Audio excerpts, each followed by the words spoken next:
Hello दोस्तों, कैसे हैं आप सब। स्वागत है आप सभी का फिजिक्स बाय मास चैनल पर।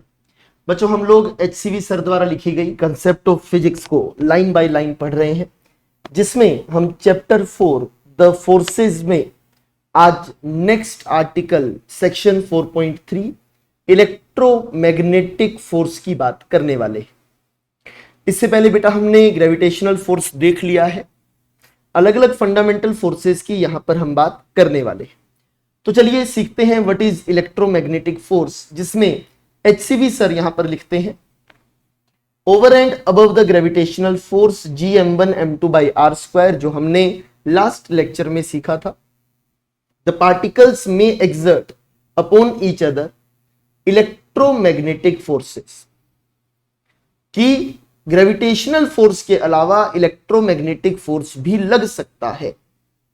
If two particles having charges q1 and q2 are at rest with respect to the observer, rest पर होना जरूरी है बेटा, the force between them has a magnitude F is equal to 1 by 4 pi epsilon naught q1 q2 by r²।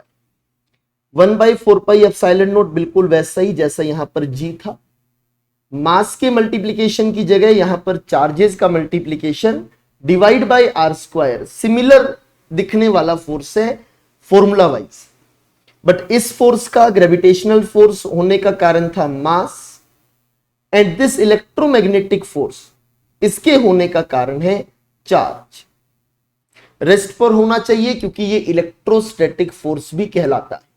The charges at rest, यहां पर जो epsilon note लिखा गया है उसकी वैल्यू आपके लिए लिख दी है, जो कि एक कांस्टेंट है, पर ध्यान रखिएगा ये जो वैल्यू है एप्सिलॉन नोट ये वैक्यूम के लिए लिखी जाती है। ठीक है बेटा, वैक्यूम की बात होगी तभी के लिए ये बात आपके पास सत्य है। The quantity 1 by 4 pi epsilon naught अगर निकालने जाते हैं, that is 9 into 10 to the power 9 SI units newton metre square पर coulomb square. This is called coulomb force, क्योंकि कूलम एक साइंटिस्ट थे, फिजिसिस्ट थे, उन्होंने इसे एज अ लॉ बताया था। And it acts along the line joining the particles similar to the gravitational force. If q1 q2 are of the same nature, both positive और both negative, the force is repulsive, कि अगर similar nature है तो वहां पर repulsion होगा।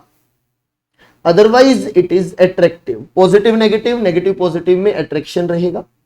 It is this force which is responsible for the attraction of small paper pieces when brought near a recently used comb, जो हमने शुरुआत के लेक्चर में एग्जांपल देखा था उसकी बात यहां पर हो रही है कि ये कॉम्ब कैसे स्मॉल पेपर पीसेज को अट्रैक्ट करता है, तो उसका रीजन है coulomb force. The electromagnetic force between moving charged particles is comparatively more complicated and contains terms other than Coulomb force, कि अगर रेस्ट पर है तो कूलम फोर्स लिखकर काम चल जाएगा, बट अगर पार्टिकल्स मूव कर रहे हैं तो थोड़ा सा कॉम्प्लिकेशंस आएंगे। बट अभी उन कॉम्प्लिकेशंस की हम बात नहीं कर रहे हैं, बट द कंबाइंड फोर्स को आप क्या बोलते हैं यहां पर, इलेक्ट्रोमैग्नेटिक फोर्स। आगे यहां पर सर बताते हैं बेटा, ordinary matter is composed of electrons, protons and neutrons. Each electron has 1.6 into 10 to the power minus 19 coulomb of negative charge, and each proton has an equal amount of positive charge. Protons are positively charged, electrons are negatively charged. मतलब electron proton different nature के हैं, इसलिए एक दूसरे को attract करेंगे। In atoms the electrons are bound by electromagnetic force acting on them due to the protons, इसीलिए electron atom छोड़ के इजीली नहीं जाते। The atoms combine to form molecules due to this electromagnetic forces. A lot of atomic and molecular phenomena result from electromagnetic forces between the subatomic particles, that is electrons, protons and charged mesons. मिजोन्स क्या है इसकी बात अभी हमें करने की जरूरत नहीं है, इसलिए मैं इस पर डिटेल में अभी नहीं जा रहा। Apart from the atomic and molecular phenomena, the electromagnetic forces show up in many forms in daily experience.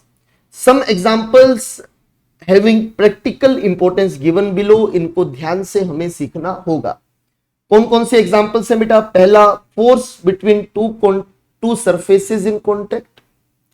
उसके बाद में टेंशन इन अ स्ट्रिंग और rope, force due to a spring, इसकी भी बात हो रही है। इस प्रकार से आपके पास 3 एग्जाम्पल सर ने यहां पर दिए हैं। आज की वीडियो में यहीं पर रोकूंगा बेटा। अगले लेक्चर में इस कॉन्टैक्ट फोर्स के बारे में, देन टेंशन के बारे में, देन स्प्रिंग के बारे में हम डिटेल में चर्चा करेंगे। उम्मीद करता हूं आज का लेक्चर आपको अच्छे से समझ आ गया होगा। फिर भी अगर आपको कोई भी डाउट हो, आप कमेंट सेक्शन के थ्रू हम तक पहुंच सकते हैं। अच्छे से पढ़ाई करते रहिए, मन लगाकर पढ़ते रहिए। जय हिंद, जय भारत।